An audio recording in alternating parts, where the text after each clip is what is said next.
Pagpapalawak ng police visibility at mabilis na police response, ipinatutupad naman ng kapulisan sa Eastern Visayas. Detalye na balita mula kay Jimmy Angay-Angay, RH32, maupay nga agad Jimmy. Mas pinaigting pa ng PNP Camp Roberto Kang Leon palulit ang kampanya kontra sa iba't ibang krimen sa Eastern Visayas. Ito ang sinabi ni Police Regional Office 8 Regional Director Brigadier General Jisung Kapoy.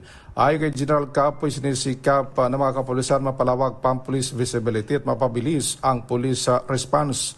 Patuloy na sinasagawa ng mga personnel ng PNP ang regular at patrol operations para maging hadlang sa mga masasamang elemento. Maliban dito, pinalakas pa ng PNP ang kapasidad ng mga unit na matutugunan ang anumang insidente para mapanatili ang kaayusan at seguridad ng publiko. Sa kasalukuyan sa Eastern Visayas, kontrolado pa ng kapulisan ang seguridad.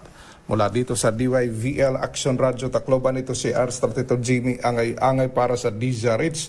Una sa Pilipinas, una sa Pilipinas. Daghang salamat Jimmy.